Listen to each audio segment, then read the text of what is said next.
Bonjour et bienvenue dans le point de l'actu sur Océance News. Nouveau numéro de cette chronique qui vous présente une vue d'ensemble sur les actualités ayant marqué le continent chaque semaine.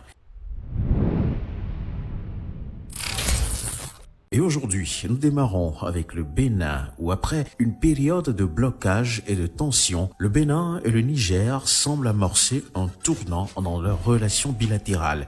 Mardi 20 août 2024, 1 million de barils de pétrole brut stockés au port de Sémékondi au Bénin a été chargé par un tanker en partance pour la Chine. Cette reprise est le fruit d'une médiation initiée par les anciens présidents béninois Thomas Boniaï et Nicéphore Soglo, qui ont joué un rôle important dans la facilitation des négociations entre les deux parties. La relance des exportations pétrolières est particulièrement pleine de sens pour le Niger, un pays enclavé qui dépend fortement de cette source de revenus. Malgré l'absence de feu vert pour la reprise totale de la production à Agadem et la fermeture de la frontière avec le Bénin, ce succès est un signe prometteur pour l'avenir des relations bilatérales. Au Ghana, c'est le lancement, lundi 19 août 2024, des travaux de construction d'un immense complexe pétrolier dans la région de Diomoro, au sud-ouest du pays, un projet ambitieux qui pourrait remodeler son paysage énergétique. L'initiative est estimée à 60 milliards de dollars et baptisée Diomoro Petroleum Hub Development Corporation.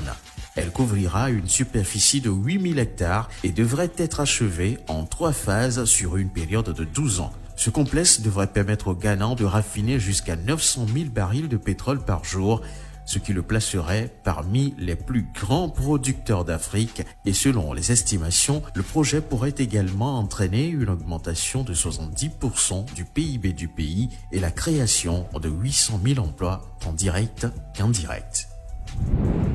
Le point de l'actu sur Océance News, nous poursuivons avec le Botswana qui, déjà renommé pour ses extraordinaires découvertes de diamants, vient d'ajouter une nouvelle pierre précieuse à son palmarès. Le mercredi 21 août 2024, Lucara Diamond Corp, une entreprise canadienne spécialisée dans l'extraction minière, a annoncé la découverte du deuxième plus grand diamant du monde, une pierre de 2492 carats. Ce diamant ne fait pas que confirmer la réputation du Botswana comme terre d'abondance minière. Il souligne également l'importance de la coopération entre les sociétés minières et les parties prenantes locales pour maximiser les retombées économiques. Au Nigeria, l'homme d'affaires nigérian Tony Elumelu a inauguré le lundi 19 août 2024 une nouvelle banque de microfinance numérique dénommée UC Microfinance Bank. Cette nouvelle banque a pour but de résoudre le problème d'inclusion financière qui touche encore 36% de la population nigériane exclue des services bancaires traditionnels. Avec ce projet, le Nigeria a l'opportunité d'élargir l'accès aux services financiers, particulièrement pour les populations marginalisées. Cette initiative représente une réponse à la nécessité de réduire l'exclusion financière et d'accompagner les particuliers et les petites entreprises dans l'atteinte de leurs objectifs financiers. Nous poursuivons avec l'Éthiopie où les autorités somaliennes ont exprimé leur mécontentement face à un accord signé par l'Éthiopie avec la région du Somaliland. Cet accord qui accorde à l'Éthiopie un accès à la mer sur 20 km de côte du Somaliland menace de perturber les relations bilatérales. Le gouvernement somalien avait averti mercredi 21 août 2024 qu'il pourrait interrompre les vols d'Ethiopian Airlines à destination de la Somalie à moins que des mesures correctives ne soient prises.